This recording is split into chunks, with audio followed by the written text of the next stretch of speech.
వీళ్ళ భవిష్యత్తు ఎలాగుంటుందో చెప్పమని చెప్పి సోదమ్మాయిని ఆవని శ్రీకర్ తీసుకొచ్చి వేద అడుగుతుంటుంది. ఇంకా వాళ్ళని చూసి ఇక్కడ కూర్చోండి అని చెప్పి సోదమ్మాయి అనగానే ఆవని శ్రీకర్ అలాగే చూస్తూ ఉంటారు. ముందు ఆవని చేయి తీసుకొని చూస్తూ ఉంటుంది. తను దిగుదిస్తూ ఒక్కసారిగా చూసి షాక్ అవుతూ ఉంటుంది. ఆవని ఇంకా అలాగే చూస్తూ ఉంటుంది. ఆ తర్వాత సోదమ్మ ఇంకా ఏం మాట్లాడలేకపోతుంటుంది.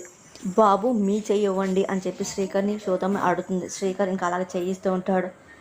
ఇదిగో వేదవతి చిన్న కొడుకు జాతకం ఎలాగుందో చెప్పు తల్లి అని సోదమ్మ దిగుదిస్తూ చూడబోతూ ఉంటుంది. ఒక్కసారిగా షాక్ అవుతుంది. ఇంకా అలాగే చూస్తూ ఉంటుంది కానీ ఏం మాట్లాడదు. పదే పదే శ్రీకర్ని చూస్తూ ఉంటుంది. ఇంకా మౌనంగా ఉండిపోతుంది.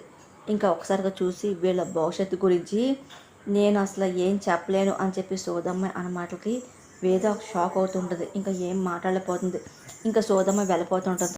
వేద మనసు మాత్రం చాలా ఆందోళనగా ఉంటుంది. ఇంకా వెనకాల వెళ్ళి అమ్మ అని చెప్పి సోదమ్మని వేద పిలుస్తూ ఉంటుంది.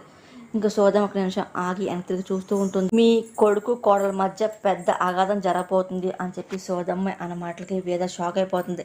ఇంకా భయంతో చూస్తూ ఉంటుంది. మీ కుటుంబంలోకి అనుకోని విపత్తు ఏదో రాబోతుందని చెప్పేసి నాకు ఊహ అందింది అని సోదమ్మ అంటుంది. ఇంకా వేద భయం ఇంకా ఎక్కువైపోతుంది. ఇంకా భయంతో అలాగే చూస్తూ మౌనంగా ఉండిపోతుంది.